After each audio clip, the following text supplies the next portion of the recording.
Sometimes the smallest hands carry the heaviest burdens, and sometimes the loneliest hearts hold the greatest capacity for love.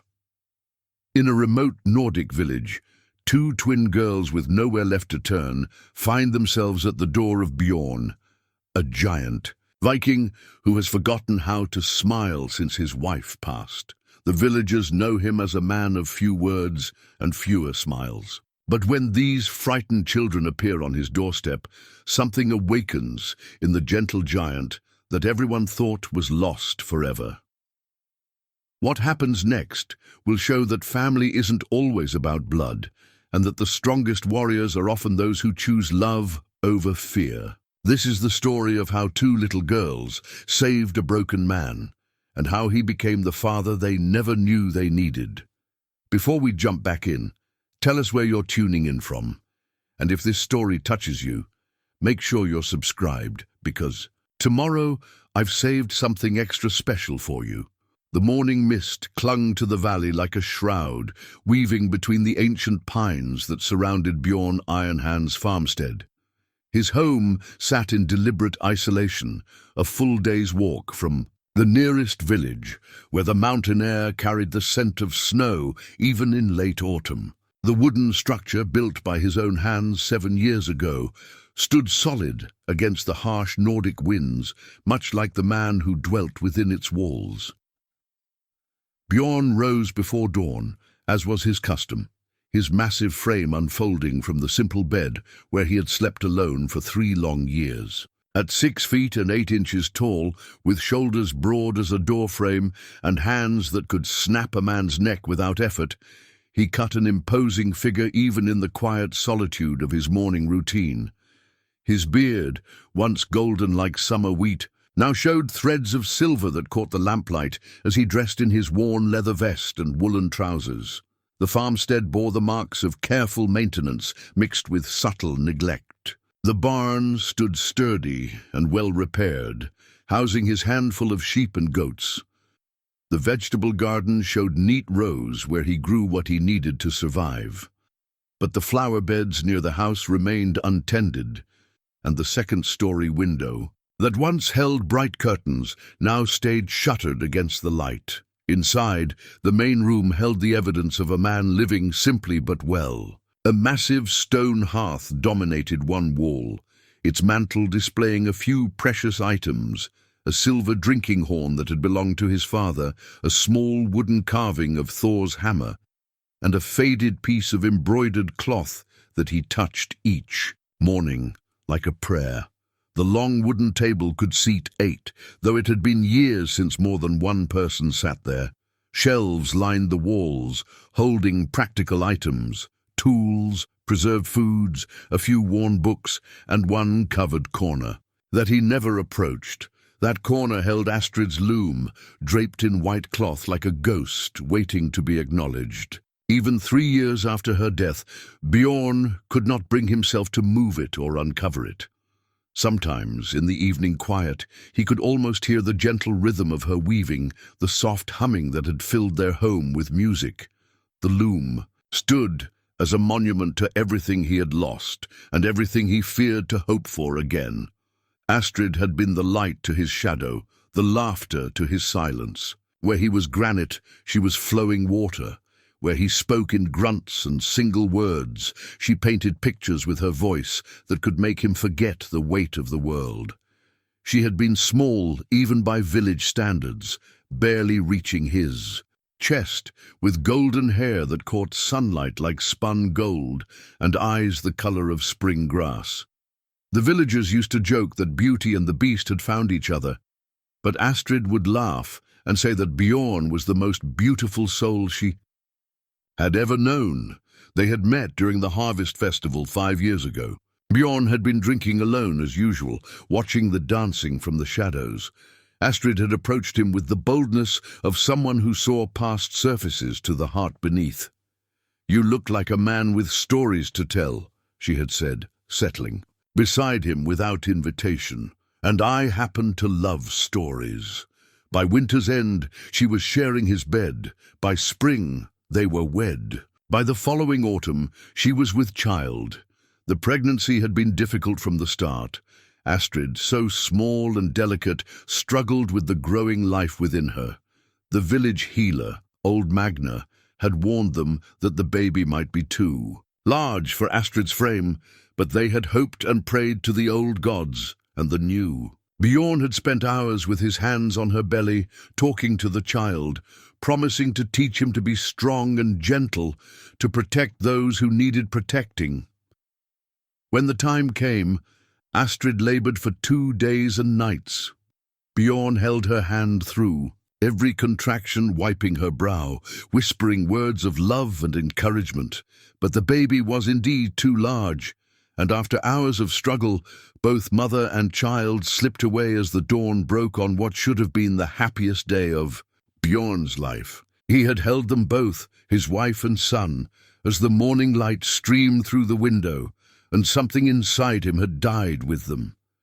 The villagers had tried to comfort him in the months that followed. They brought food, offered companionship, shared their own stories of loss. But Bjorn had withdrawn further into himself, building walls around his heart that seemed impenetrable. He performed the necessary rituals, buried his family with honor, and then retreated to his farmstead to live with his grief. Now, 3 years later, he maintained a routine that kept him functioning, but not truly living. He tended his animals, worked his small crops, made occasional trips to the village for supplies. The villagers still greeted him with respect tinged with wariness. They knew his reputation from his younger days. Bjorn Ironhand, the Viking who could split shields with his bare hands, who had fought in the great raids and earned his name by crushing a rival's sword in his grip during single combat. But they also remembered how gentle he had been with Astrid, how his face had lit up when she was near. The children of the village still scattered when they saw him approaching, not from any cruelty on his part, but from the sheer intimidating presence he carried. Parents would hush their little ones and whisper warnings about bothering the grieving giant. Only old Gunnar, the village elder, still dared to visit occasionally, sitting by Bjorn's fire and sharing news of the outside world. It was on one such evening, as autumn deepened toward winter, that Bjorn's carefully ordered world began to change.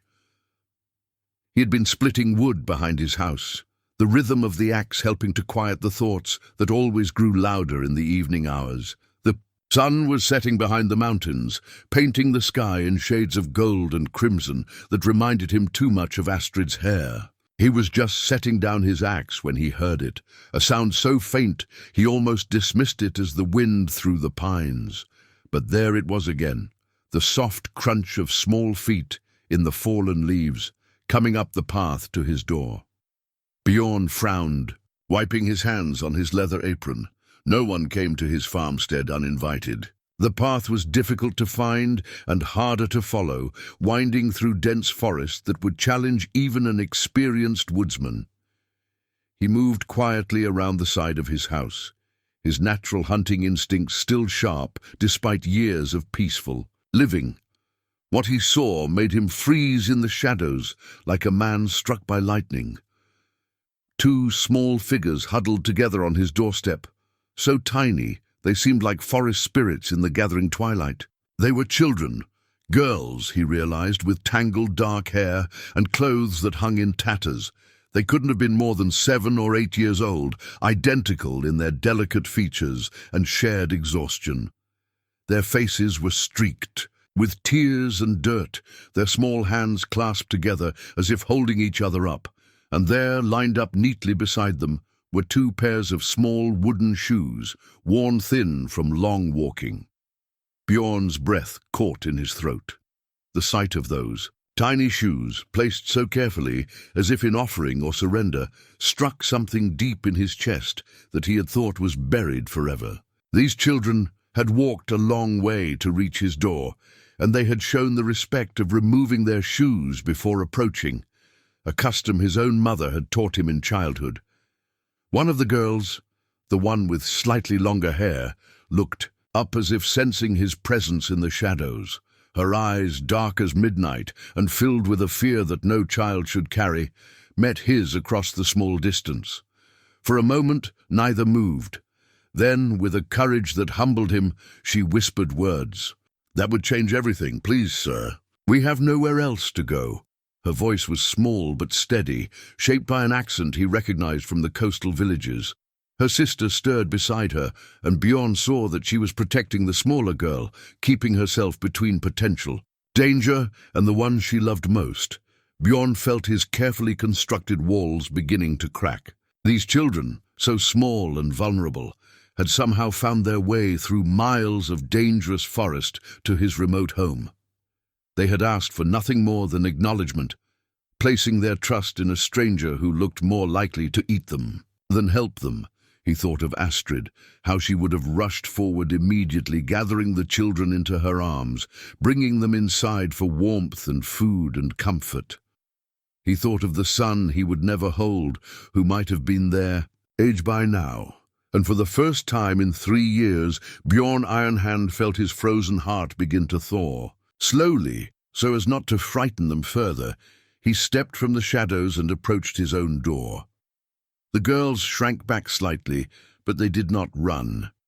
Up close, he could see they were indeed twins, mirror images of each other with delicate features that spoke of good breeding, despite their current bedraggled state. Their clothes, though torn and dirty, had once been fine, the kind worn by merchant families or minor nobles. "You're cold," he observed, his voice coming out rougher than he intended. He cleared his throat and tried again, softening his tone, as he had once done for Astrid. "And hungry, I'd wager." The braver twin nodded slightly, still keeping herself protectively in front of her sister. "We won't be any trouble, sir. We can work for our keep. We know how to tend animals and help with cooking." Something in her earnest offer, this tiny child promising to work for basic shelter, broke another piece of the ice around Bjorn's heart. He looked down at their worn shoes, at their thin faces and hopeful eyes, and made a decision that would change all their lives. "Well then," he said, reaching past them to open his door, "I suppose you'd better come inside." The warmth of Bjorn's home enveloped the twins like an embrace they had forgotten existed. Inside, the great hearth cast dancing shadows on the wooden walls, and the smell of yesterday's stew still lingered in the air. The girls stood uncertainly just inside the doorway, their small hands still clasped together, eyes wide as they took in the rustic but comfortable space. "Sit," Bjorn said gently, gesturing toward the bench near the fire. "You need warming." As they settled onto the wooden seat, he could see them more clearly in the firelight. They were perhaps 7 years old, with the kind of delicate features that reminded him of carved figurines in the village temple. Their dark hair fell in waves past their shoulders, and despite their exhaustion, their eyes held an intelligence that spoke of good upbringing. "I'm Era," said the braver twin, her voice barely above a whisper. She touched her sister's shoulder. "This is Saga. She doesn't speak much anymore." Saga looked up at him with eyes that held too much knowledge for such a young face, then quickly looked away. There was something broken in that glance, something that made Bjorn's protective instincts stir like a sleeping bear awakening.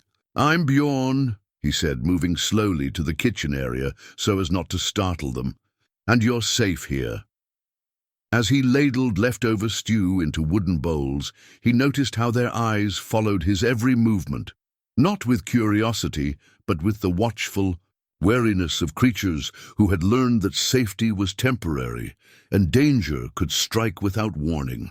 When he set the food before them, they ate with the desperate efficiency of those who didn't know when their next meal might come.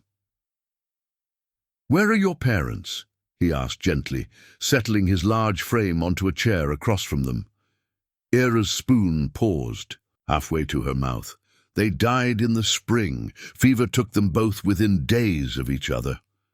"And your family?" "Surely someone—" "Uncle Magnus," Era whispered, and Saga flinched at the name. "He's our father's brother. He took us in after—" She couldn't finish the sentence. Bjorn waited, recognizing trauma when he saw it. He had carried his own ghosts long enough to understand that some stories needed time and trust before they could be told.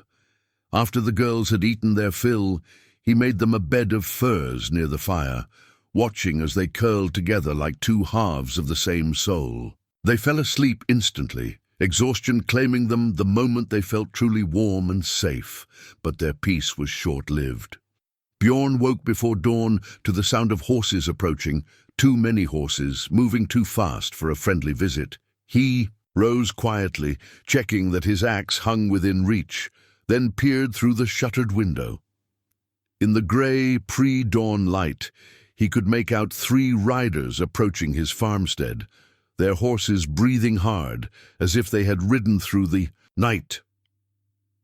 The man in the lead was tall and lean, with the kind of sharp features that spoke of cruelty refined by intelligence. Even from a distance, Bjorn could see the family resemblance to the sleeping twins. The same dark hair, the same fine bone structure. But where the girls carried innocence, this man wore violence like a second skin. Behind him rode 2 companions, both thick-set and brutal-looking, the kind of men who solved problems with fists and blades. They dismounted with the easy confidence of those accustomed to taking what they wanted. "Iron Hand," the leader called out, his voice carrying the authority of someone used to being obeyed. "I know you're in there. I've come for what's mine." Bjorn glanced back at the twins, relieved to see they still slept. Moving carefully, he stepped outside, closing the door firmly behind him. In the morning light, he could see the man more clearly. Mid-30s. Well-dressed despite the hard ride, with cold eyes that reminded Bjorn of a snake's. "Magnus Eriksson," the man introduced himself with a mocking bow. "I believe you have something that belongs to me." "I have nothing of yours," Bjorn replied calmly.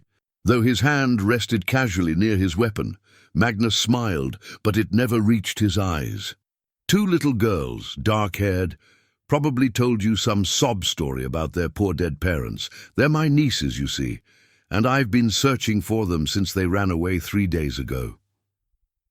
"Children don't run from loving guardians," Bjorn observed. The smile vanished from Magnus's face. "What I do with my family is none of your concern, blacksmith. Hand them over, and we'll be on our way." "I'm no blacksmith," Bjorn said quietly. "I'm Bjorn Ironhand. Perhaps you've heard the name." For the first time, uncertainty flickered in Magnus's eyes. The reputation of Bjorn Ironhand had spread far beyond the local villages. Stories of a Viking warrior who could crush iron in his bare hands, who had never lost a battle, who commanded respect through strength and honor. But Magnus had not survived this long by backing down easily. "I've heard tales, but even legends must respect the law. Those children are legally mine, and I will have them back." "The law protects children from harm," Bjorn replied. "I see bruises on their arms, fear in their eyes. They came to me asking for help." One of Magnus's companions, a scarred brute with missing teeth, spat into the dirt. "Enough talking. There's 3 of us and 1 of him. We take what we came for." Magnus raised a hand to stop him, never taking his eyes off Bjorn. "You misunderstand their situation. The girls are difficult, prone to wild stories. Their parents spoiled them, filled their heads with fantasies. I've been trying to teach them discipline, structure. Sometimes that requires a firm hand." "Show me your firm hand," Bjorn said, stepping forward. Though Magnus was tall, Bjorn towered over him by half a foot and outweighed him by 60 pounds of muscle and bone. "Show me how you discipline children, and I'll show you what happens to men who hurt the innocent." The threat hung in the air like morning mist, heavy and inevitable. Magnus's companions shifted nervously, hands moving toward weapons. But their leader held his ground. "You're making a mistake, Ironhand. I have friends in the capital, connections you can't imagine." These children are my blood, my responsibility. Interfere, and you'll face consequences beyond your small understanding." From inside the house came a small sound, a whimper of fear. Saga had awakened and recognized her uncle's voice. The sound cut through Bjorn like a blade, reminding him of everything he had lost and everything he now had a chance to protect. "The children stay," he said simply. Magnus stared at him for a long moment, then nodded slowly. "Very well. But this isn't over. Blacksmith, I know where you live, where you go. You can't watch them every moment." He reached into his cloak and pulled out an iron bracelet, ornate but somehow menacing, and dropped it in the snow at Bjorn's feet. "When you see that again, you'll know I'm close." He remounted his horse with fluid grace, his companions following the suit. "I'll give you time to reconsider, but those girls belong with family, and I always collect what's mine." As they rode away, Bjorn picked up the iron bracelet. It was heavy, well made, but cold as winter iron. There were stains on it, old stains that might have been rust or might have been something else entirely. Inside he found both twins awake, huddled together on their makeshift bed. Saga was shaking, her eyes wide with terror, while Ira held her protectively. "He found us," Ira whispered. "He always finds us." Bjorn knelt beside them, careful to move slowly, non-threateningly. "Tell me what he did to you." The story came out in fragments, piece by painful piece. How Magnus had claimed guardianship immediately after their parents' deaths. How his discipline had grown harsher with each passing week. How Saga had stopped speaking after the night. Magnus had locked her in the cellar for crying about her mother. How they had finally run when he had spoken of permanent solutions to their problem. "He killed our parents," Ira whispered finally, the words barely audible. "I heard him talking to his men. He said the fever was convenient. But if it hadn't come, he would have found another way." Bjorn felt something cold and hard settle in his chest, not the ice of grief, but the steel of righteous anger. These children had lost everything, suffered at the hands of the one person who should have protected them, and had somehow found the courage to seek help. He looked down at Magnus's iron bracelet, then threw it into the fire. It hissed as it heated, the metal changing color in the flames. "You're safe now," he told the twins, meaning every word. "I give you my oath, no one will hurt you while I draw breath." For the first time since their arrival, Saga looked directly at him. Her lips moved, and in a voice like rustling leaves, she spoke her first words in months. "Promise?" "I promise," Bjorn said solemnly. "On my honor as a Viking and my love for my lost family, I promise you'll be safe." Outside, snow began to fall, covering the tracks of Magnus and his men. But Bjorn knew this was only the beginning. Magnus would return, and next time he would come prepared for war. The gentle giant of the mountains had just declared himself protector of two small souls. The question now was whether his legendary strength would be enough to keep his promise. The first week with the twins passed like a dream Bjorn was afraid to wake from. After years of silence broken only by the wind through the pines and the occasional bleat of his goats, the sound of children's voices transformed his home into something he had forgotten it could be, a place of life and laughter. Era proved to be as brave as she was curious, following him on his morning rounds with endless questions about everything, from why the chickens laid different-colored eggs to how he could tell which clouds meant rain. Saga remained quieter, but Bjorn noticed how her eyes tracked his every movement with the keen attention of someone learning to trust again. "The first rule of surviving in the mountains," he told them on their third morning, crouching beside the fire pit behind his house, "is knowing how to make fire when you need it most." He demonstrated with flint and steel, his large hands moving, with surprising delicacy as he struck sparks into a nest of dry tinder. The twins watched intently, Era leaning forward eagerly while Saga hung back but missed nothing. "Your turn," he said, offering the flint to Era.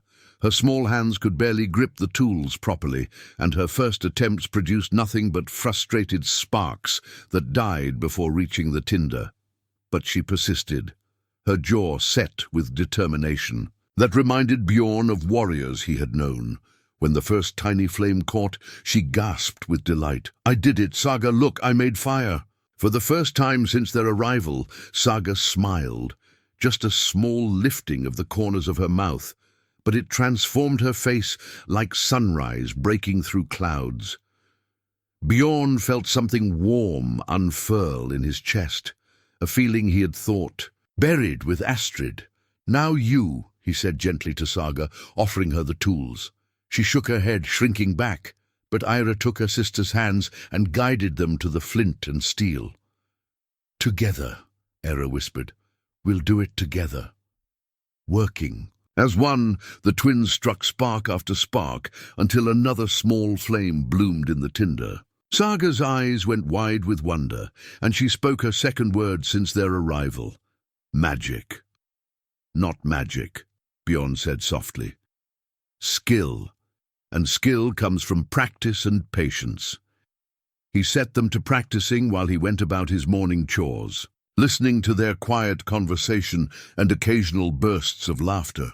When he returned with eggs from the henhouse, he found them sitting by a small but steady fire, faces glowing with pride. "We kept it burning," Era announced. "Saga figured out how to feed it little sticks so it wouldn't die." That afternoon, as storm clouds gathered over the mountains, Bjorn taught them about reading the sky and sensing weather changes.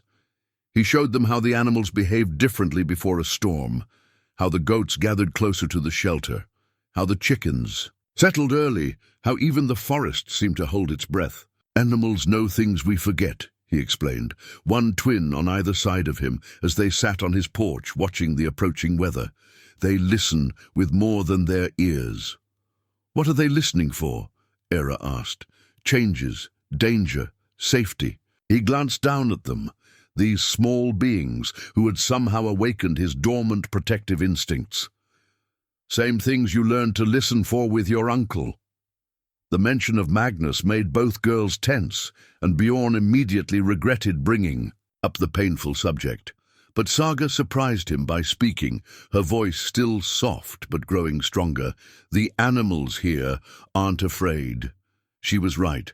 His goats and chickens moved with the relaxed confidence of creatures that knew they were safe. It was something Bjorn had never consciously noticed, but now he saw it clearly, the absence of fear in his small domain.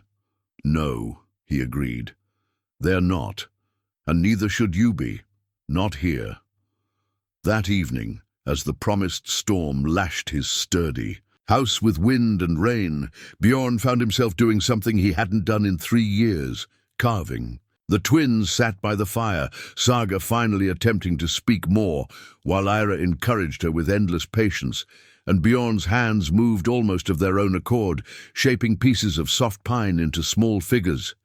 He had forgotten the meditative quality of the work, how the rhythmic motion of the knife could quiet the storms in his mind as surely as his solid walls quieted the storm outside. By the time the twins fell asleep, curled together on their bed of furs, he had completed 2 small wooden dolls, simple figures with carefully carved faces and flowing hair. The next morning brought sunshine and old Gunnar riding up the path on his aging mare.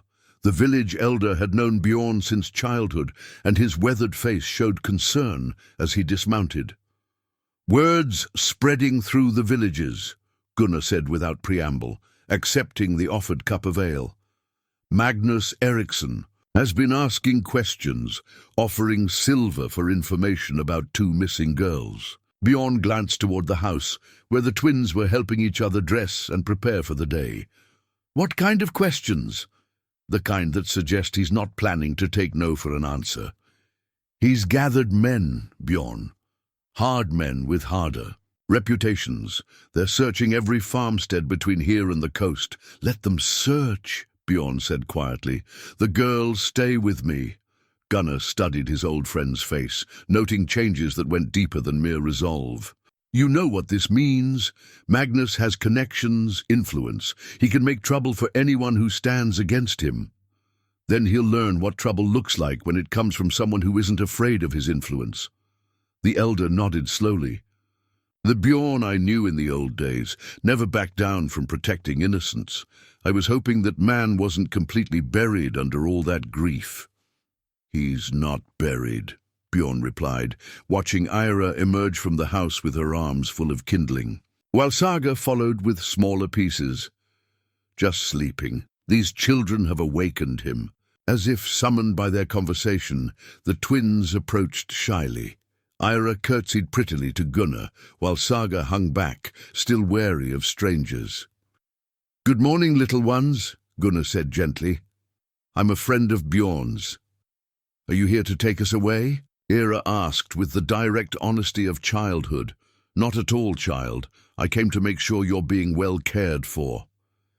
Ira glanced back at Bjorn, then stepped closer to the old man. "He's teaching us to make fire and read the sky. And he carved us dolls." She pulled the wooden figure from her pocket, showing it proudly. Gunnar examined the carving with the eye of someone who appreciated craftsmanship. The detail was remarkable. Tiny features, perfectly proportioned, hair that seemed to flow even in solid wood. "Beautiful work," he said, looking meaningfully at Bjorn. "You always did have gentle hands despite their strength." After Gunnar left, with promises to watch for Magnus's movements, Bjorn found himself observing the twins with new eyes. They were settling into his routine with remarkable adaptability, anticipating his needs and finding small ways to help.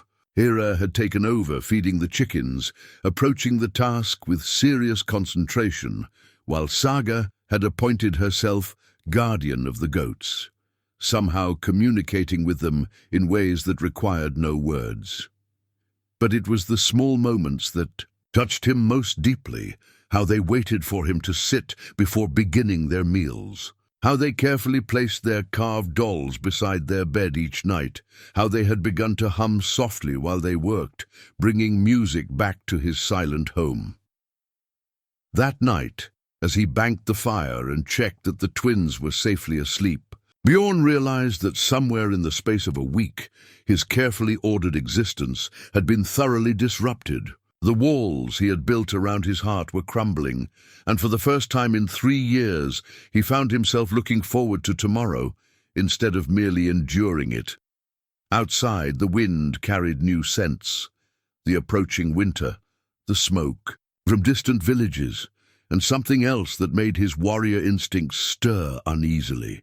Magnus would return, of that he was certain, but let him come. Bjorn Ironhand had found something worth fighting for again.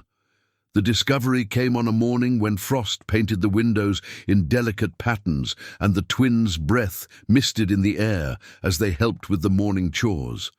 Saga had been feeding the goats when she noticed something glinting beneath the hay in the corner of the barn, a small wooden chest, ornately carved and carefully hidden.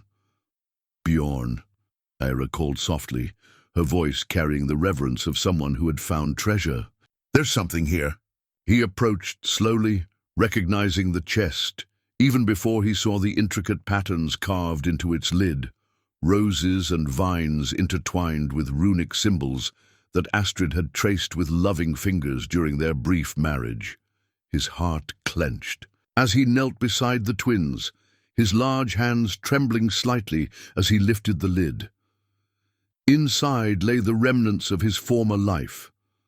Astrid's recipe book, bound in soft leather and filled with her careful handwriting. A small collection of love letters tied with a faded blue ribbon, pressed flowers from their wedding day, and a few small personal items that had been too precious to display but too meaningful to discard. Saga reached out tentatively, her small fingers hovering over the recipe book's cover. "May I?" Bjorn nodded, not trusting his voice. He watched as she carefully opened the book, revealing page after page of Astrid's neat script. But these weren't just recipes. They were stories, memories, pieces of wisdom written for the family she had hoped to raise. "My dearest ones," Era read aloud, her young voice giving new life to Astrid's words. "If you are reading this, then perhaps I am not here to teach you these things myself. But know that every recipe in this book was made with love, and every word was written with hope for your future." Tears slipped down Bjorn's cheeks as the twins continued reading, their voices soft with wonder.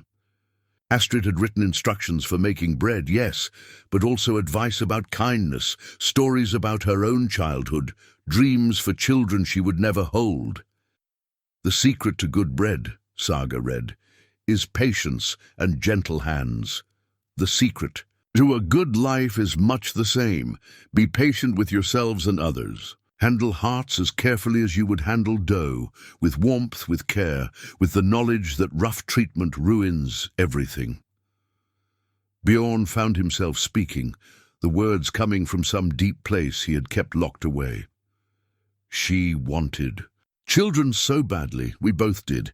She spent hours writing in that book, preparing lessons for little ones who... He couldn't finish. Era looked up at him with eyes wise beyond her years. "She sounds like she was very kind." "She was light itself," Bjorn whispered.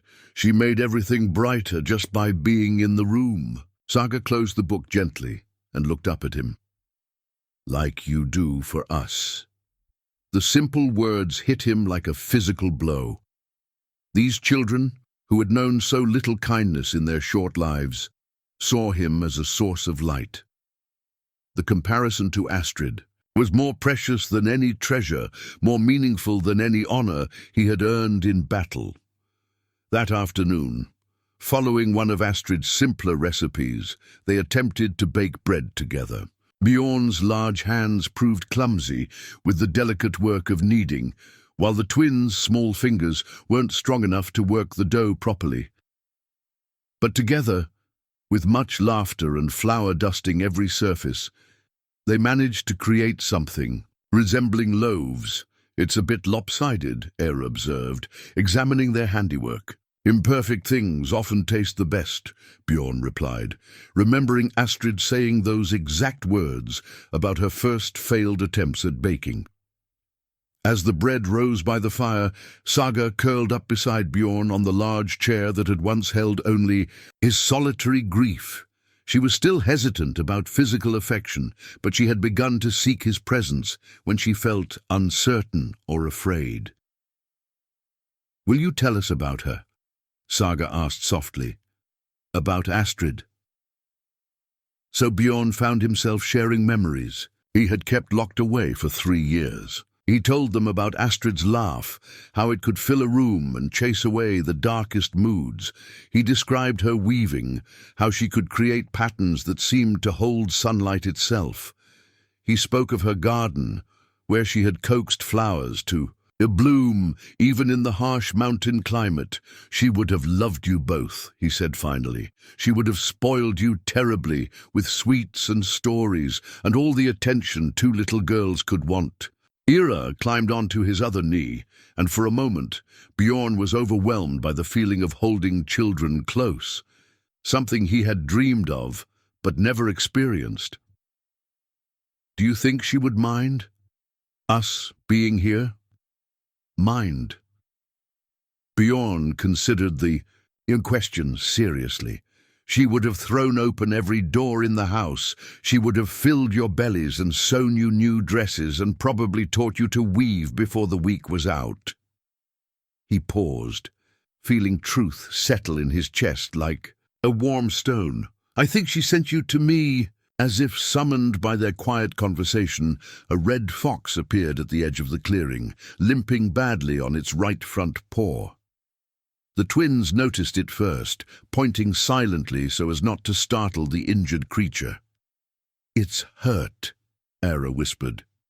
Without hesitation, Saga slipped from Bjorn's lap and moved slowly toward the fox. She had always been the quieter twin, but around animals she displayed an intuitive understanding that amazed him. The fox, which should have fled at the approach of humans, instead sat still as Saga knelt beside it. "Easy, little one," she murmured, her voice taking on a crooning quality. "Let me see." To Bjorn's astonishment, the fox allowed Saga to examine its injured paw. A thorn was embedded deeply in the pad, causing obvious pain and preventing the creature from putting weight on the limb. "Can you help it?" Ira asked, joining her sister. Bjorn approached slowly, pulling a small knife from his belt. "Hold still, little fox. This will hurt for just a moment." Working together, Saga held the fox steady while Bjorn carefully extracted the thorn. The animal whimpered once but didn't struggle, seeming to understand they meant to help. Ira tore a strip from her undershirt to wrap the wound, her young face serious with concentration. When they released the fox, it didn't immediately flee. Instead, it looked at each of them in turn, as if memorizing their faces before limping toward the forest. At the edge of the clearing, it paused and looked back once, then disappeared into the underbrush. "Will it be all right?" Saga asked. "Wild things heal quickly when they're shown kindness," Bjorn replied. "It will remember what you did for it." That evening, as they shared their imperfect but delicious bread with butter and honey, Bjorn realized how completely these children had transformed his existence. Where once his evenings had been filled with silence and memories, now there was gentle conversation, shared stories, and the comfortable presence of people who had chosen to trust him with their safety. The twins had begun calling him simply Bear, a nickname that had emerged naturally from their observation that he was large and strong but fundamentally gentle. The name carried none of the weight of his reputation. It was purely theirs, a gift of affection that meant more to him than any title he had earned in battle. As he tucked them into their bed of furs that night, Saga reached up and touched his bearded cheek. "Thank you for keeping us safe, Bear." Era nodded sleepily. "And for teaching us about Astrid. It makes the missing hurt less when you share the good memories."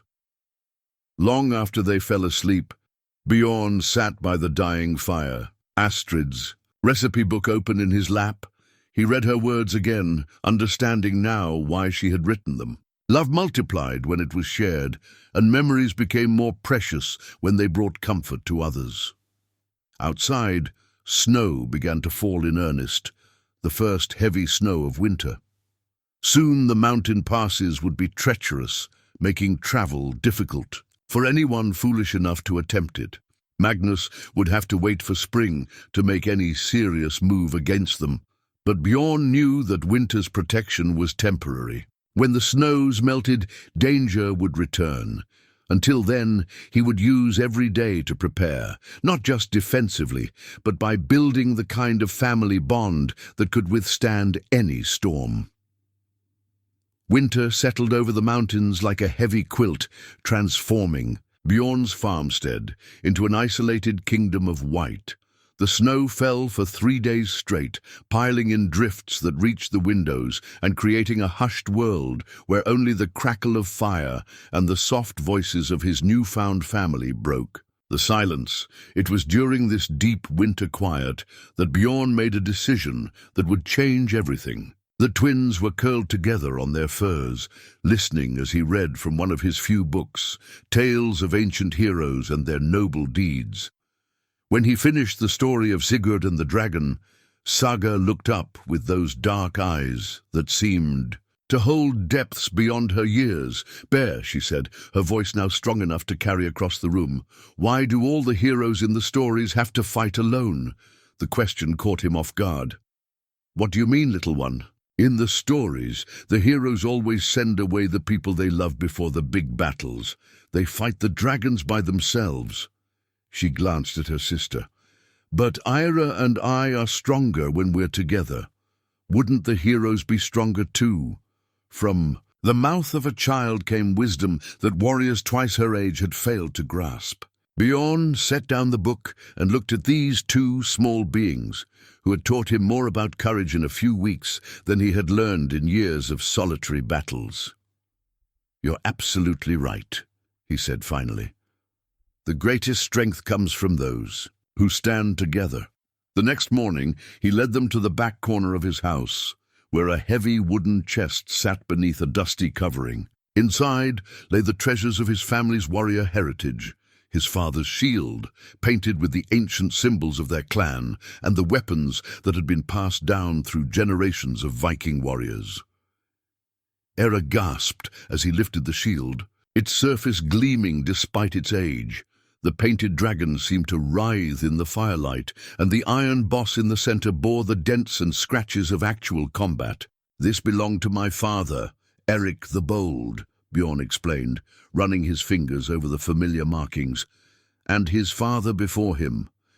It has protected our family for 6 generations." "Will you teach us to fight?" Ira asked, her eyes bright. "With interest." Saga hung back, still wary of anything that reminded her of violence, but Bjorn knelt beside her, his voice gentle as mountain snow. "Not to fight," he corrected, "to protect. There's a difference, little fox. Fighting seeks to harm. Protection seeks to keep safe those who cannot keep themselves safe." Over the following weeks, as winter deepened and the world outside became a crystalline wilderness, Bjorn began their education in the old ways. He taught them about their Viking heritage, how their ancestors had been explorers and traders as well as warriors, how strength meant nothing without honor, how the greatest victory was the one that preserved life rather than taking it. Our people believed in 9 virtues, he explained one evening as they sat around the fire. Courage, truth, honor, fidelity, discipline, hospitality, self-reliance, industriousness, and perseverance. "What do they mean?" Ira asked, always eager for new knowledge. So Bjorn explained each virtue, using examples from their daily lives. Courage wasn't just bravery in battle. It was Saga's decision to trust again after being hurt. Truth wasn't just honesty. It was facing difficult realities like their parents' death. Honor wasn't just reputation. It was doing the right thing even when no one was watching. Like when you gave up your favorite blanket to keep the baby goat. "Warm," Saga said, surprising everyone with her insight. Bjorn smiled. "Exactly like that." The practical lessons were gentler, but no less important. He showed them how to move quietly through snow, how to read tracks and signs, how to find their way using stars and landmarks. These weren't skills for war. They were skills for survival, for independence, for the confidence that came from knowing they could take care of themselves. But it was the village's reaction that complicated their peaceful winter. Gunnar arrived on a clear morning when the snow had briefly stopped falling, his face grim with news from the outside world. Magnus had not been idle during the winter months. He had used the time to spread stories, to plant seeds of doubt about Bjorn's fitness to care for children. "He's claiming you've stolen his nieces," Gunnar reported, accepting the offered mug. "A veil. Says you're holding them against their will, filling their heads with pagan nonsense." "And what does the village believe?" Bjorn asked, though he dreaded the answer. "They're divided. Those who knew you and Astrid remember your gentleness, but others, they see a giant Viking warrior living alone with 2 little girls, and they let fear make their decisions for them." The twins, who had been playing with their wooden dolls by the fire, looked up with worried faces. They had learned to read the tension in adult voices, a skill no child should need. "What does that mean for us?" Era asked quietly. Gunnar's weathered face softened as he looked at her. "It means some people are frightened of what they don't understand, child. They see your bear as dangerous because they've forgotten that the strongest warriors are often the most gentle souls." That afternoon, while the twins napped, Bjorn stood at his window watching the snow fall and wrestling with doubts that cut deeper than any blade. Was he being selfish, keeping them here? Would they be safer in the village, with a proper family that wouldn't attract Magnus's violent attention? As if sensing his troubled thoughts, Saga appeared at his side, slipping her small hand into his massive one. She had become more affectionate as the weeks passed, seeking the comfort of physical closeness that her trauma had initially made impossible. "You're thinking sad thoughts again," she observed with the directness of childhood. "Sometimes adults worry about things that might happen," he explained. "Era and I worry too," Saga said. "We worry that you might decide we're too much trouble and send us away." The words hit him like a physical blow. He knelt so he could look directly into her eyes. "Never," he said with fierce intensity. "You are not trouble. You are the best thing that has happened to me since—" He paused, then continued with absolute honesty. "Since Astrid died, you brought life back to a heart I thought was dead." Saga threw her arms around his neck with sudden, fierce affection. "Then don't let the sad thoughts win, Bear. We belong together now." That evening, as the wind howled around their secure home, Bjorn made a decision that would define the rest of their lives together. He gathered the twins close and spoke words that came from the deepest part of his heart. "I want you to know something," he said, his voice steady despite the emotion behind it. "Whatever happens, whatever people say, whatever Magnus threatens, you are my daughters now, not by blood, but by choice, and that makes the bond stronger, not weaker." Era's eyes filled with tears of joy. "Really, we can be your daughters." "You already are," he replied simply. "You have been since the moment you trusted me enough to step inside my home." Saga climbed into his lap, something she wouldn't have dared attempt when they first arrived. "Does that make us a real family?" "The realest family there is," Bjorn assured her, "built on love and choice, and the promise to protect each other always." Outside, the storm raged with increasing fury, but inside their small sanctuary, three hearts that had been broken in different ways began to heal together. The ancient shield leaned against the wall, ready to defend them if necessary, but the greatest protection they had was the love they had chosen to build together. Winter might isolate them from the world, but it had also given them time to become something Magnus could never break, a family forged not in blood, but in the much stronger bonds of mutual choice and unconditional love. The worst blizzard in 20 years struck just as winter's grip began to loosen, trapping them in their farmstead for 6 days, with only the food they had stored and the warmth of their small family to sustain them. It was during this enforced isolation that the twins revealed the depth of their resilience and the strength of their bond with their chosen father. On the third day, when the wind howled like a living thing and snow pressed against the windows, in shifting walls, Saga made a discovery that would change how Bjorn saw both his past and his future. She had been exploring the corners of the main room, her natural curiosity finally overcoming her initial fear of touching anything without permission, when she found something tucked behind one of Astrid's woven wall hangings. "Bear!" she called, softly, her voice carrying the reverence she reserved for truly important moments. "There's something here." He turned from where he was mending a torn shirt, a domestic skill Astrid had insisted he learn, to find Saga holding a small silver pendant in the shape of Thor's hammer. It was beautifully crafted, with intricate knotwork that seemed to flow like water around the edges, and a small sapphire embedded in the center that caught the firelight like captured starlight. Bjorn's breath caught in his throat.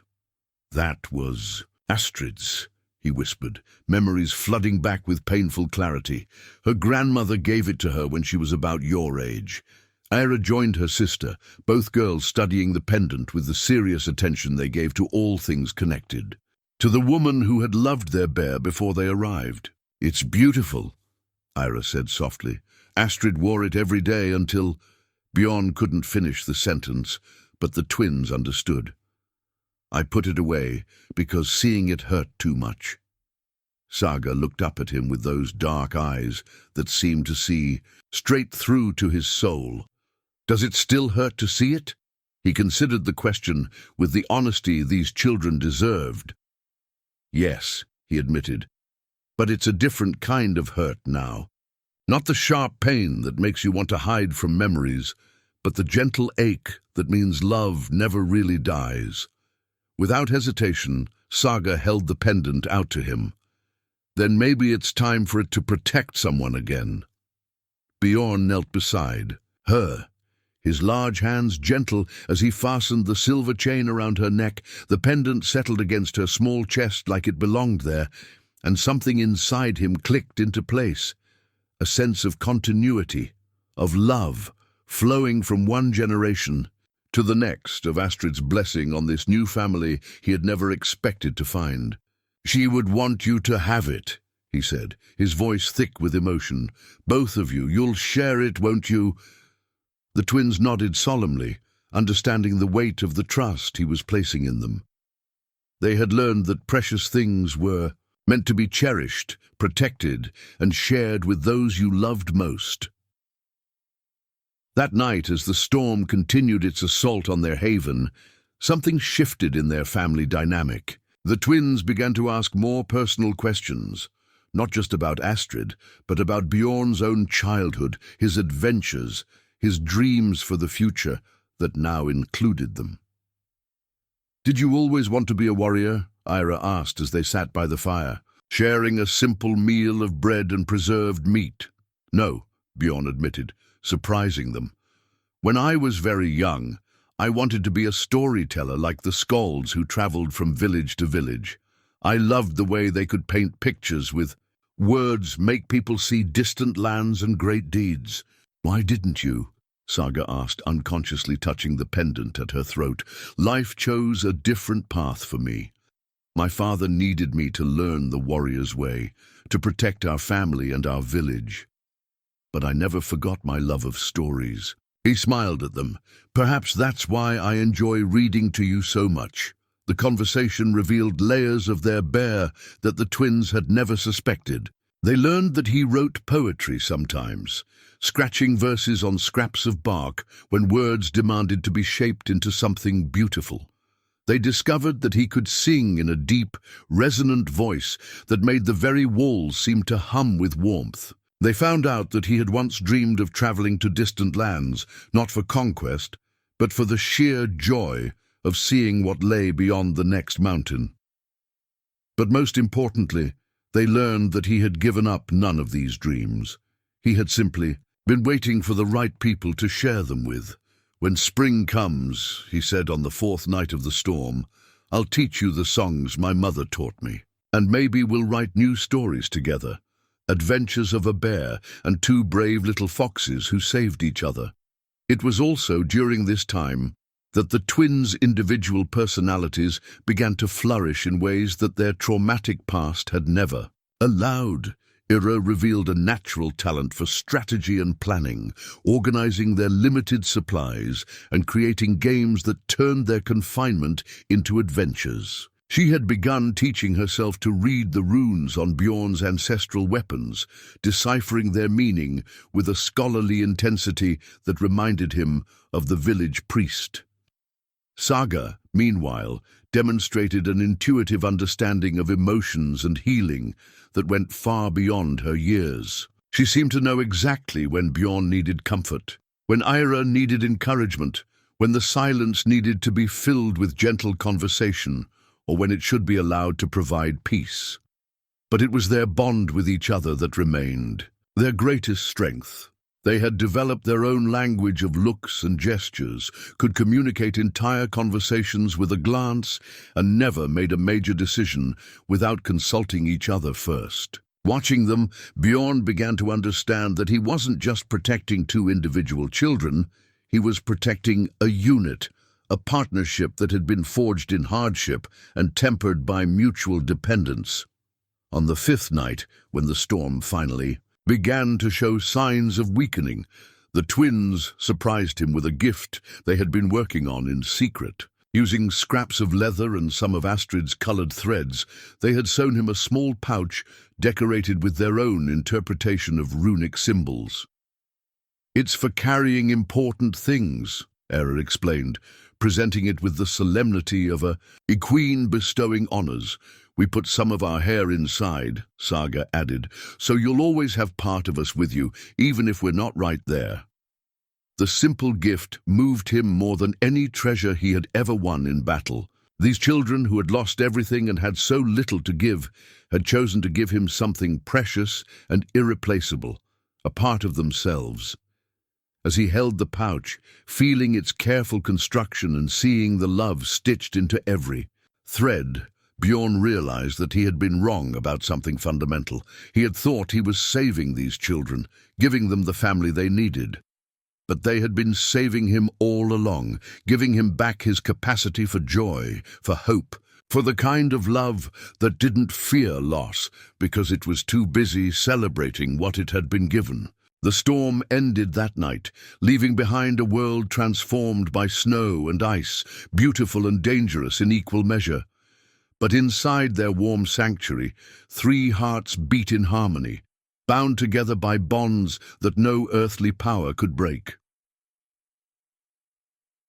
Tomorrow would bring new challenges, and eventually Magnus would return with his threats and his violence. But tonight, they were simply a family, complete and whole, and ready to face whatever came next together. Spring arrived with a violence that matched the winter's fury, melting snow rushing down the mountainsides in torrents that turned peaceful, streams into raging rivers. The world awakened with explosive life, buds bursting open, birds returning in great waves, and the earth itself seeming to stretch and yawn as it threw off winter's heavy blanket. It was during this season of renewal that Father Olsen arrived at Bjorn's farmstead, his usually serene face etched with lines of worry and moral conflict. The village priest had known Bjorn since childhood, had officiated at his wedding to Astrid, and had spoken the words over her grave when grief rendered Bjorn speechless. "There's something you need to know," the priest said without preamble, declining the offered seat and pacing instead like a caged wolf. "Something that changes everything about Magnus and those children." The twins were in the barn, tending to their beloved goats, their laughter drifting through the spring air like music. Bjorn felt a chill of premonition settle in his bones, the same feeling he had learned to trust in battle when danger approached from an unexpected direction. "What is it, Father?" Olsen reached into his robes and withdrew a folded parchment, yellowed with age and sealed with wax that had once been red, but had faded to the color of dried blood. "This came to me 3 days before the twins' parents died. Harold Eriksson, their father, brought it in the night, fevered and desperate. He made me swear to keep it safe until his children were old enough to claim their inheritance." Bjorn's hands trembled slightly as he took the document. The parchment felt heavy, weighted, with more than ink and words. "Why didn't you mention this before?"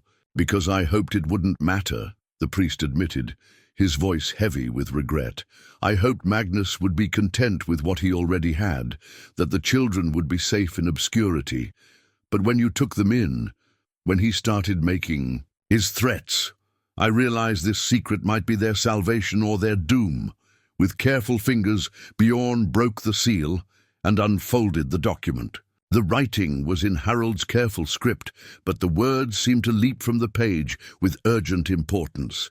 "To whoever reads this after my death, if fever takes me as I fear it will, know that it was not God's will alone that struck down my family. My brother Magnus has been poisoning our wells, our food, anything he could reach without detection. He believes Astrid and I will die and leave him as guardian to our daughters, not knowing that we discovered his treachery. I write this as my final testimony. Magnus murdered his first wife for her dowry. He has stolen from the village common fund, and now he seeks to claim what was never his to take. My daughters, Ira and Saga, are the sole heirs to the coastal holdings of Eriksfjord. 3 days' ride south of here. The lands include fishing rights, trading posts, and mineral claims that generate enough silver each year to make a man wealthy beyond common dreams. Magnus knows nothing of this inheritance, which came to me through my wife's family line. The documents proving ownership are hidden in the false bottom of Astrid's weaving chest.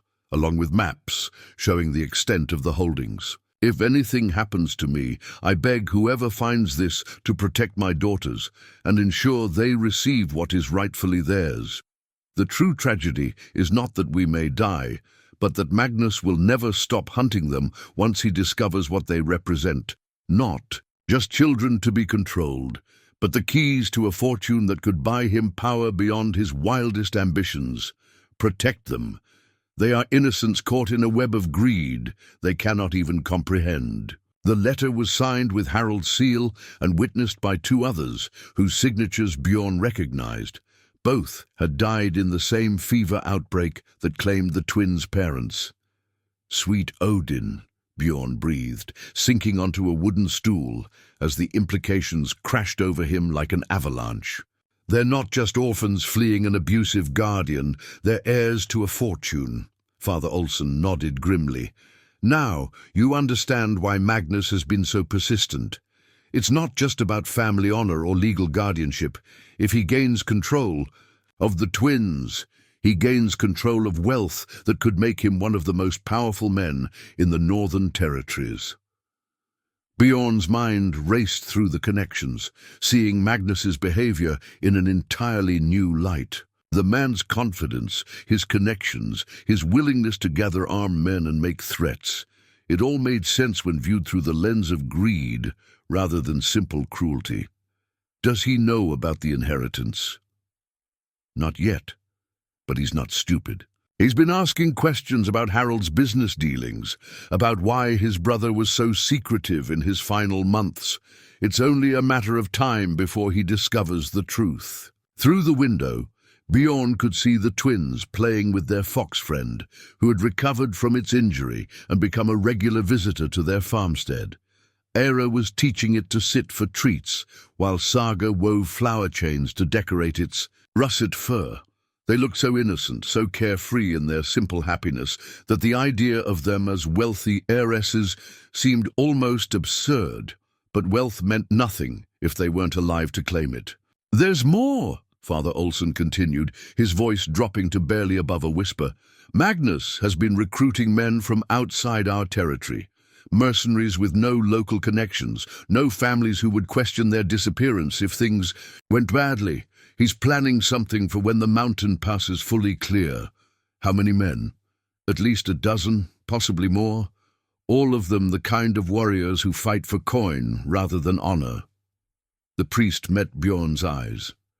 "You're a legend, my friend, but even legends can be overwhelmed by sheer numbers." Bjorn stood and walked to the window watching his daughters, for that's what they truly were now, inheritance or no inheritance, as they played in the spring sunshine. They had grown so much since that snowy night when they appeared on his doorstep. Eira had shot up like a young tree, all arms and legs and boundless energy. Saga had filled out, her face losing the sharp angles of malnourishment and fear, her eyes bright with the confidence that came from knowing she was loved unconditionally. The thought of Magnus's hands on them, of their terror as they were dragged away from the only safety they had known, filled Bjorn with a rage that burned hotter than forge fire.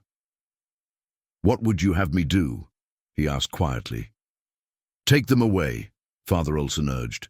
"Tonight, before Magnus makes his move. Travel to the coastal holdings, claim their inheritance, and use that wealth to build defenses he cannot breach. Hire your own men, fortify your position, fight him with his own tactics." "Run away, you mean?" "Survive," the priest corrected. "Live to fight another day when the odds are more in your favor." Bjorn considered the suggestion, turning it over in his mind like a smith examining a piece of metal for flaws. It was practical, strategic, probably the wisest course of action. But it was also abandoning everything they had built here, turning away from the community that had been his home for 7 years, leaving behind the grave where Astrid slept. More than that, it felt like betrayal of everything he had taught the twins about standing up to bullies, about protecting what mattered, about facing problems with courage rather than fleeing from them. "No," he said finally, his voice carrying the finality of a judge pronouncing sentence. "We don't run. We make our stand here where we belong." Father Olsen's shoulders sagged with disappointment. "Then you're condemning those children to capture or death. Magnus won't be satisfied with just taking them away anymore. Now that I know what's at stake, I can see the calculation in his eyes. He would find it much simpler if the twins simply disappeared and left him to claim their inheritance through fabricated documents and bribed officials. Then he'll have to go through me to make that happen. Bjorn, please, be reasonable. This isn't about your pride or your reputation. It's about their lives." Bjorn turned from the window, and Father Olsen took an involuntary step backward at the expression on the big man's face. This wasn't the gentle giant who had been grieving his wife for 3 years. This was Bjorn Ironhand, the Viking warrior whose name had once struck fear into the hearts of his enemies. "You're right," Bjorn said softly. "It is about their lives, and I'll be damned if I let those children grow up thinking that when evil comes for you, the answer is to run and hide. They deserve to see that sometimes good people stand and fight, regardless of the odds." The priest tried once more. "Even if it means dying?" Bjorn looked back at his daughters, playing in the sunshine with the carefree joy of children who trusted absolutely in their father's ability to protect them. "Especially then. They need to know that some things are worth dying for, but more than that." His voice hardened with resolve. "They need to see that some things are worth killing for." Outside, Era called out in delight as the fox performed a perfect sitting pose, and Saga clapped her hands in approval. They had no idea that their world was about to change again, that the peaceful spring would soon give way to a storm more dangerous than any winter blizzard. But they also had no idea how fierce their bear could be when his cubs were threatened. Tikut, ancient warhorn's deep, resonant call echoed across the valleys like the voice of the old gods themselves, carrying Bjorn's summons to every hamlet and farmstead within 20 miles. It was a sound that hadn't been heard in these mountains for a generation, the call that every man and woman of Viking blood was honor-bound to answer when the innocent needed protection. Bjorn stood on the highest point of his property, the massive horn pressed to his lips, sending its primal message across the awakening landscape. This was no mere battle call. It was an invocation of the oldest laws, the deepest bonds that held their people together. Those who heard it would understand. Somewhere, children were in danger, and the strong were called to shield the weak. The twins watched from the porch, their eyes wide with awe and growing understanding. Ira clutched the wooden bear they had carved for him months ago, while Saga's hand instinctively went to Astrid's pendant at her throat. "What happens now?" Saga asked when Bjorn rejoined them, his face grim with purpose. "Now we find out who still believes in the old ways," he replied, setting the ancient horn carefully on the table. "And we prepare for war." The first to answer the call was old Gunnar, arriving before noon with his 2 grown sons and a cart full of weapons that looked as though they had been waiting decades for this moment. Behind him came Eric the blacksmith, bringing steel and the promise of more men from his village. By evening, 13 warriors had gathered in Bjorn's main room, ranging from grizzled veterans to young men barely old enough to grow beards. "This is madness, Bjorn," muttered Lars Stonefist, a man nearly as legendary as Bjorn himself. "Magnus has twice our numbers, and they're mercenaries, killers by trade, not farmers playing at war." "Then we don't fight like farmers," Bjorn replied calmly, spreading a rough map of his property across the table. "We fight like Vikings." The planning session lasted deep into the night, fueled by ale and the kind of grim determination that had made their ancestors feared across 2 continents. They discussed every aspect of the terrain, every possible approach Magnus might take, every weakness in their defenses, and every advantage they could exploit. "The approaches are limited," observed Thorek the hunter, tracing paths with his scard. Finger. 3 main routes up from the valley, plus the old goat track that comes in from the east. If we can channel them into killing grounds... No, Bjorn interrupted. We're not trying to slaughter them all. We're trying to rescue the children and prove Magnus's crimes. This is about justice, not vengeance. Young Olaf, barely 18, but with the fierce eyes of a born warrior, spoke up. What if they don't give us the choice? What if they come for blood? Bjorn's expression darkened. Then they'll find more than they bargained for. While the men planned strategy, the twins had been quietly making preparations of their own. Despite Bjorn's insistence that they would be hidden safely in the root cellar he had prepared, they had no intention of cowering while their chosen father risked his life for them.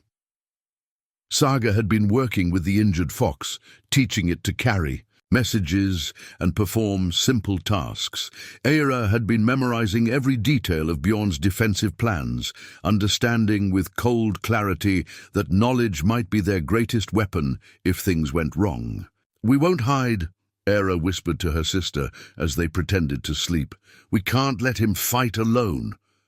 "The letter," Saga whispered back. "If something happens to Bear, we need to make sure everyone knows what Magnus really is."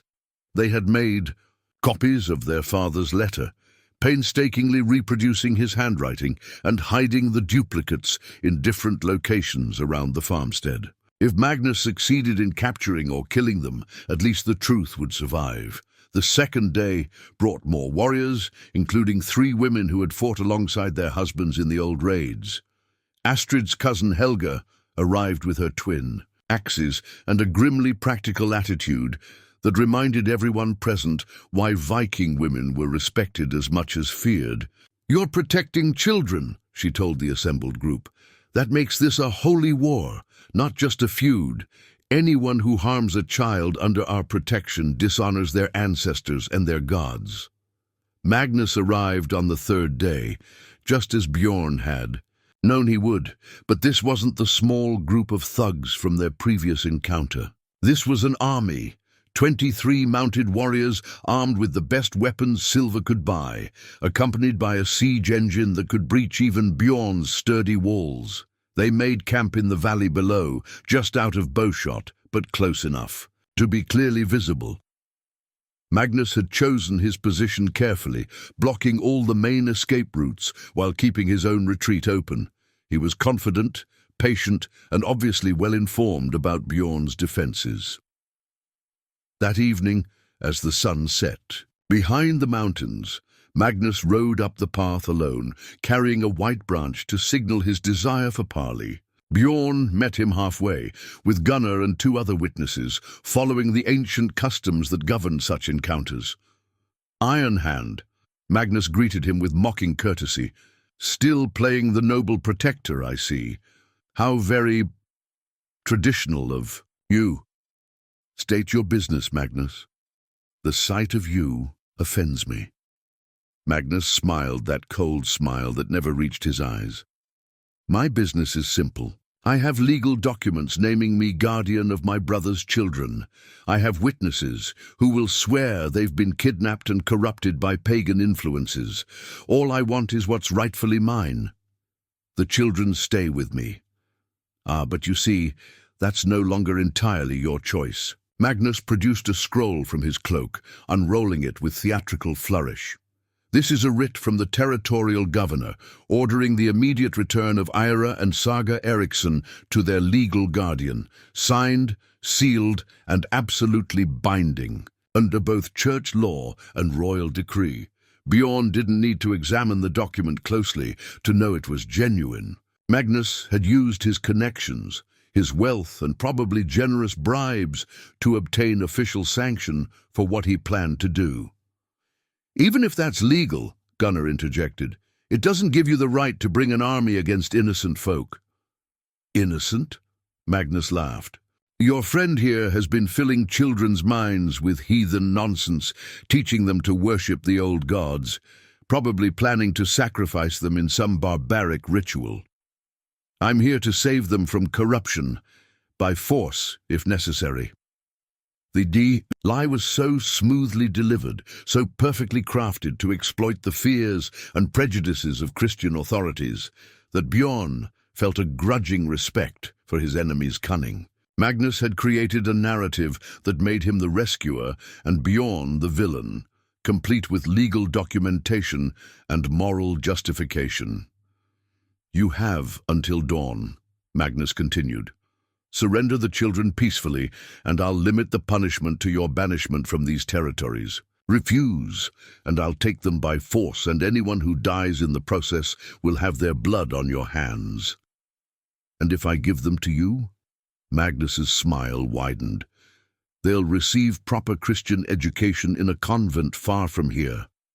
Completely safe, I assure you, and well cared for until they reach majority and can make their own choices about their lives." It was a clever lie, wrapped in just enough truth to sound plausible. The twins would indeed be kept in a convent until Magnus could arrange for their convenient deaths and claim their inheritance. The church would provide perfect cover for his plans, adding legitimacy to what was essentially kidnapping and murder. "I need time to consider," Bjorn said finally. "Until dawn," Magnus repeated. "After that, I won't be responsible for what my men might do in the heat of battle." As Magnus rode back to his camp, Gunnar shook his head in disgust. Legal documents or not, that man's evil to his core. "Evil with official backing," Bjorn replied grimly. "The worst kind." That night, as his small band of defenders made their final preparations, Bjorn gathered the twins close for what might be their last quiet moment together. They sat by the fire that had witnessed so many peaceful evenings, surrounded by the simple comforts of home that had become infinitely precious now that they might lose them. "I want you to know something," he said, his voice steady despite the weight of what they faced. "Whatever happens tomorrow, these months with you have been the greatest gift of my life. You brought light back to a world that had gone dark. You taught me how to hope again, how to love without fearing the loss." Era leaned against his shoulder.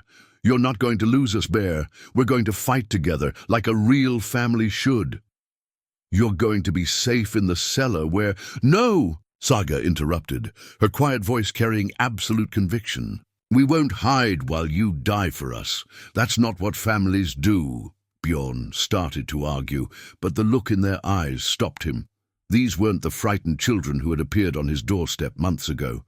They had grown into young women, with their own courage, their own sense of honor, their own understanding of what it meant to stand by those you loved. "If we stand together," Era said, echoing the conversation that had started their warrior training, "we're stronger than if we stand alone." Looking at them, his daughters in every way that mattered, Bjorn realized that the greatest victory wouldn't be defeating Magnus. It would be proving to these remarkable young women that love was always worth fighting for, that family meant never abandoning each other, and that sometimes the smallest hearts carried the greatest courage. "Then we stand together," he said finally, pulling them both close. "Whatever comes, we face it as one family." Outside, Magnus's campfires twinkled in the darkness like fallen stars, but inside their warm home, 3 hearts beat in perfect harmony, preparing to face the dawn with the kind of courage that legends were made of. Dawn broke with deceptive beauty, painting the mountains in shades of gold and rose that seemed to mock the violence about to unfold. Magnus's army had moved during the night, positioning themselves at the 3 main approaches to Bjorn's farmstead with military precision that spoke of careful planning and professional leadership. Bjorn stood on his porch, Heartbreaker, his legendary battle axe, hanging at his side, its ancient steel gleaming with the oil and whetstones of careful maintenance. The weapon had been his father's, and his father's before him, its handle worn smooth by generations of hands that had wielded it in defense of family and honor. Along the blade's edge, barely visible unless you knew to look for them, ran the runic inscriptions he had carved after Astrid's death, her name intertwined with symbols for eternal love and protection. "You don't have to do this," he called across the morning stillness to Magnus, who sat his horse at the head of his central column. There's still time to end this without bloodshed. Magnus's reply carried clearly in the crisp air. You're right. Iron Hand, surrender the children and my men will spare your life. The twins flanked Bjorn on the porch, no longer hidden but standing proudly in their simple dresses with Astrid's pendant gleaming at Saga's throat. They had braided flowers into their hair, not as decoration, but as the ancient tradition demanded. When facing possible death, if they were to die today, they would die as true daughters of Vikings, brave and beautiful and unafraid. We know what you did to our parents, Ira called out, her young voice carrying surprising strength. We know about the poison, about the inheritance you want to steal. Magnus's composure cracked for just a moment, revealing the cold calculation beneath his mask of righteousness. Children's fantasies, he replied, but there was something sharp in his tone now, more proof that they've been corrupted by heathen influences. At Bjorn's signal, Gunnar emerged from the barn, leading a small procession of village women, Astrid's cousin Helga, the blacksmith's wife, and 3 others who had come not to fight, but to bear witness. They carried no weapons, but their presence served a crucial purpose. Whatever happened here would be remembered and reported truthfully. The fox appeared at the edge of the clearing, its red coat bright against the green grass. Saga had trained it well during their months together, and now it positioned itself exactly where she had taught it to wait, close enough to serve as a messenger, far enough to escape if the battle went badly. Last chance, Iron Hand, Magnus shouted, raising his sword to signal his men. I count 13 of you against 23 of us. The outcome is inevitable. Bjorn hefted Heartbreaker, feeling its familiar weight settle into his palm like an extension of his own arm. Around him, his small band of defenders moved into their planned positions, not the tight formation of traditional warfare, but the scattered, fluid arrangement of guerrilla fighters who knew every stone and tree of their chosen battlefield. You miscounted, Bjorn replied calmly. You forgot the most important fighters of all. Magnus frowned, scanning the farmstead for hidden reinforcements. What are you talking about? The spirits of all the innocent people you've murdered, Saga answered, her voice carrying clearly across the space between them. They're here too, waiting for justice. The attack began with a flight of arrows from Magnus's archers, but Bjorn's defenders had prepared for this. They rolled behind the barriers they had constructed during the night, overturned carts, stacked stones, and hastily built wooden shields that turned the farmstead into a maze of cover and concealment. Magnus's mounted warriors charged up the main path, expecting to overwhelm the defenders through sheer force and numbers. Instead, they found themselves channeled into narrow passages where their numerical advantage meant nothing, and their horses became liabilities on the uneven ground. Bjorn met the first wave at the gate to his property, Heartbreaker singing through the air with deadly precision. His first opponent was a scarred mercenary with cruel eyes and a notched sword, the kind of man who fought for coin and cared nothing for honor. Their weapons met with a clash that rang like thunder, but Bjorn's legendary strength told immediately. The mercenary's blade shattered against Heartbreaker's edge, and the man fell with barely time to register his surprise. The twins had not hidden as Bjorn had hoped they would. Instead, they moved through the battle like spirits themselves, using their small size and intimate knowledge of every hiding place to carry messages between defenders, tend to wounds, and provide crucial intelligence about enemy movements. Ira had positioned herself where she could see the entire battlefield, calling out warnings when attackers tried to flank their positions. Saga moved among the wounded with water and bandages, her gentle touch providing comfort even in the chaos of combat. The first phase of the battle went better than Bjorn had dared hope. His defenders, fighting for their homes and families, proved more than a match for Magnus's hired killers, who fought only for silver. 3 of the mercenaries lay dead at the gate, while Bjorn's forces had suffered only minor wounds. But Magnus was no fool. When his frontal assault failed, he ordered his men to pull back and regroup. The morning sun climbed higher, and Bjorn knew that the real test was yet to come. Magnus had lost the element of surprise, but he still held overwhelming numerical superiority and the siege engine that could breach any defense. "Phase 1 to us," Gunnar panted, wiping blood from a shallow cut on his cheek. "But he's got something else planned." Bjorn nodded grimly, watching Magnus's forces reorganize in the valley below. The twins' fox friend had begun making trips between the scattered defenders, carrying small messages tied to its collar, a communications system that Magnus's men couldn't intercept or understand. "He'll try to break our spirit next," Bjorn predicted. "When force fails, tyrants always turn to cruelty." As if summoned by his words, Magnus rode forward again, but this time he carried something that made Bjorn's blood run cold. A small wooden cage containing a frightened rabbit. "Watch closely, children," Magnus called out with theatrical cruelty. "This is what happens to those who defy lawful authority." He drew his knife and killed the innocent creature without hesitation, holding up its lifeless body for all to see. Sakisa. Message was clear and horrifying. Surrender or face the same fate. But instead of breaking their resolve, Magnus's casual cruelty only strengthened it. These were people who understood the difference between necessary violence and evil for its own psyche, and what they had just witnessed clarified exactly what kind of man they were fighting. "Now you've shown your true nature," Bjorn called back. "Now everyone can see what kind of guardian you would be." The battle resumed with renewed fury. Magnus's forces attacking from all three directions simultaneously, while their siege engine lumbered up the main path. But they were fighting a different enemy now.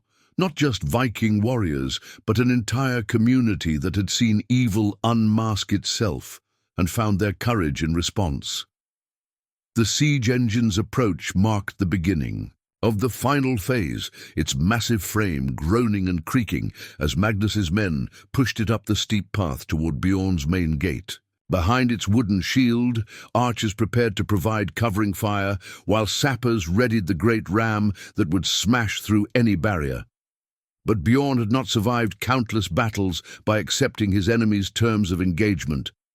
As the siege engine lumbered closer, he executed the plan he had kept secret even from his own defenders, a strategy so dangerous that it could only work if perfectly timed and flawlessly executed. "Now," he whispered to the twins, who crouched beside him behind the overturned cart that had become their command post.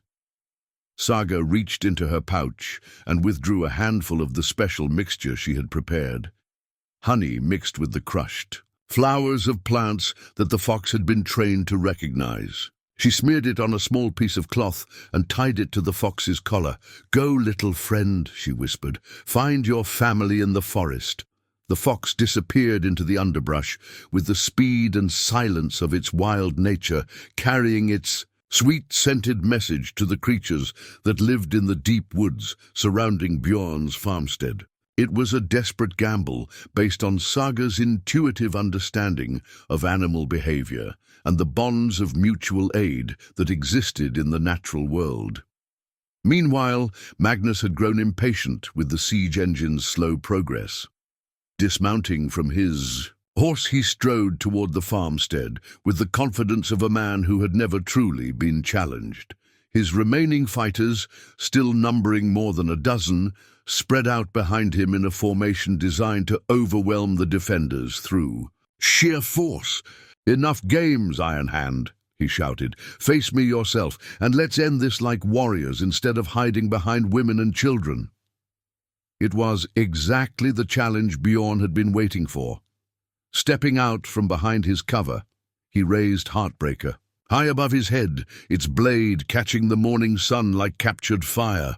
"Single combat, then," he called back. "But when I win, you and your men leave these mountains and never return, and you publicly confess your crimes against the twins." Parents, Magnus laughed, drawing his own weapon, a beautiful sword that had cost more than most men earned in a lifetime. And when I win, I take the children and you die, knowing you failed to protect them. The two men advanced toward each other across the blood-stained ground, their followers falling silent as witnesses to what everyone understood would be the decisive moment. This wasn't just a fight between two warriors. It was the collision of two completely different philosophies of life. Magnus fought with the cold precision of a professional killer, his technique flawless and his strategy ruthless. He had trained with the best swordmasters money could buy, studied every aspect of combat as both art and science. His blade moved in patterns that were beautiful to watch and deadly to experience. But Bjorn fought with something Magnus had never encountered and could never understand, the fury of absolute love. Every swing of Heartbreaker was powered not just by muscle and bone, but by the desperate need to protect two small girls who had brought light back into his world. This wasn't technique, it was pure will, made manifest in steel and violence. There, weapons met in a shower of sparks, Magnus's perfect form against Bjorn's overwhelming power. For long moments they seemed evenly matched, circling each other like great predators, testing strengths and seeking weaknesses. Then Magnus made his mistake. Seeing an opening, he lunged forward with a thrust aimed at Bjorn's heart, a killing blow that should have ended the fight instantly. But Bjorn had been waiting for exactly this moment, and instead of dodging, he stepped into the attack. Magnus's blade pierced his shoulder, drawing blood and pain. But Heartbreaker's counterattack was unstoppable. The ancient axe, inscribed with Astrid's name and empowered by a father's love, took Magnus in the chest with enough force to shatter ribs and stop hearts. Magnus fell to his knees, his expensive sword clattering from nerveless fingers. His eyes, wide with shock and approaching death, found the twins standing on the porch of their home. "The letter," he gasped, understanding finally dawning. "You know about the inheritance." "We know about everything," Era replied with quiet dignity, "including what you did to our parents." As if summoned by her words, the fox reappeared at the edge of the clearing, but it was no longer alone. Behind it came a flood of forest creatures responding to Saga's call. Wolves, bears, wildcats, and smaller predators drawn by the scent she had taught them to associate with safety and friendship. Magnus's remaining men, already demoralized by their leader's defeat, broke and ran when faced with what seemed like supernatural intervention. They had signed on to fight farmers and villagers, not to face the wrath of the wilderness itself. "It's over," Bjorn said quietly, pulling Magnus's sword from his shoulder and casting it aside. "Your men are gone, your plans are finished, and the truth will be told." Magnus tried to speak, perhaps to offer one final threat or plea, but death claimed him before he could form the words. The man who had murdered innocent people and terrorized children lay still on the ground that had been watered with the blood of his victim's defender. In the sudden silence that followed, broken only by the distant sounds of retreating horses, the twins ran to Bjorn and threw their arms around him. They were safe, they were together, and they were finally free from the shadow that had haunted their young lives. The battle was won, but more importantly, the family was preserved. 6 months after the battle that would be remembered in village, songs for generations to come. The farmstead that had once echoed with only grief now rang with the sounds of construction and celebration. The coastal holdings of Eriksfjord had indeed proven to be as valuable as Harald's letter had claimed, but the twins had made a decision that surprised everyone.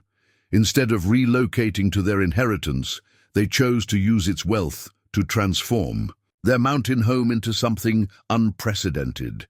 Where once Bjorn had lived in isolation, now stood the beginnings of a small but thriving community. The silver from the coastal properties had funded the construction of additional buildings, a proper workshop where Bjorn taught carpentry and metalwork to young people from surrounding villages.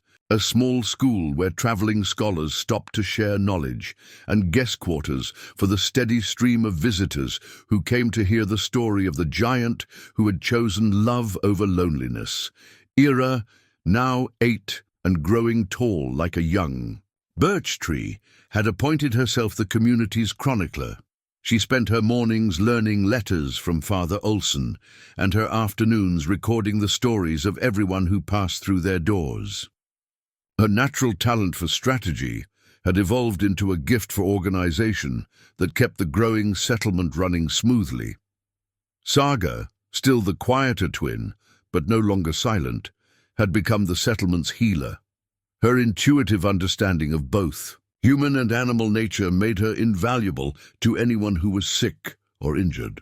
The fox that had helped them during the battle had stayed, along with several other forest creatures that seemed to understand they would find safety and kindness here. But the most remarkable transformation was in Bjorn himself. The grief that had defined him for 3 years hadn't disappeared. He still visited Astrid's grave regularly, still spoke to her memory during quiet moments, but it had been joined by something equally powerful: joy in the present and hope for the future. "Tell us the story again," requested young Marcus, one of 6 children who had come to spend the summer learning woodland skills from the legendary Bjorn Ironhand. "Tell us about the night they first arrived." Bjorn looked around the main room of his house, now expanded to accommodate the larger family he had somehow acquired. The twins sat on either side of him as they had that first winter evening, but now they were joined by others: Gunnar's grandson, the blacksmith's daughter, 2 orphans from a village ravaged by raiders, and several young adults who had chosen to make this mountain community their permanent home. "It was the darkest time of year," he began, his voice carrying the cadence of a practiced storyteller, "and I was the darkest I had ever been. I thought my story was over, that all the light had gone out of the world when Astrid died." The children leaned forward, even though they had heard this tale dozens of times. It never lost its power to captivate, perhaps because it was more than just a story. It was a living testament to the possibility of redemption and second chances. Then I heard the softest sound, like leaves rustling or mice scurrying. And there on my doorstep, he paused dramatically, making the younger children giggle with anticipation, were 2 little girls and 4 tiny shoes. Saga finished with a smile, as she always did at this part of the story. "The smallest hands carrying the heaviest burdens," Era added, completing the familiar refrain. Bjorn nodded, reaching out to ruffle their hair with the casual affection of years of shared love. "And that's when I learned the most important truth a man can know. Sometimes the thing you think will complete your healing is actually the thing that needs you to be its healing." The evening progressed as they all did now, with shared meals and gentle conversation, with plans for tomorrow's work and stories of the day's small adventures. When the younger children were settled in their beds and the adults had drifted away to their own quarters, Bjorn found himself alone with his daughters in the quiet sanctuary of their home. They had commissioned a stone carver from the valley to create something unprecedented, a family crest that showed a great bear protecting 2 ravens with runic symbols around the border that told their story in the ancient language. It hung, now above the mantel where Astrid's weaving loom had once sat covered and forgotten. The loom itself had been moved to a place of honor in the twins' room, where Saga was slowly learning the craft that had brought Astrid such joy. "Do you think she would be proud?" Era asked, following his gaze to the family crest. It was a question she asked periodically, usually during quiet moments when the weight of their unusual situation settled over her young shoulders. "She would be amazed," Bjorn replied honestly. She dreamed of filling this house with children's laughter, but even her wildest hopes never imagined anything like what we've built here. Saga curled up in her favorite spot beside his chair. No, longer, the frightened child who had flinched at every sound. And what about our birth parents? Do you think they would approve of what we've done with their gift? It was a more complex question, touching on the inheritance that had made their current life possible. The coastal properties continued to generate wealth, carefully managed by trustees Bjorn had chosen for their honesty and wisdom. The twins would claim their full inheritance when they came of age, but for now, its benefits were shared with anyone who needed them. "Your father wrote that letter to protect you," Bjorn said thoughtfully. "But I think he would be prouder to know that his sacrifice helped protect others too. That's what good people do. They try to leave the world better than they found it." As the twins prepared for bed, following the rituals that had become sacred over the months of their shared life, Bjorn reflected on the strange journey that had brought them all to this moment. He had thought his story was tragedy, a man who loved deeply and lost everything, but it had turned out to be something much more complex and ultimately more beautiful, a story about how love multiplies when it's shared, how broken people can heal each other, and how the greatest families are often the ones that choose each other rather than the ones that share blood. Outside, snow was beginning to fall again, the first snow of another winter, but inside their warm home, surrounded by the sounds of people who had found their place in the world, Bjorn Ironhand felt nothing but gratitude for the small wooden shoes that had appeared on his doorstep and changed everything. The giant Viking, who had once been known for breaking things, had learned, through the love of two small girls, that the greatest strength lay in building something beautiful from the pieces of a broken world.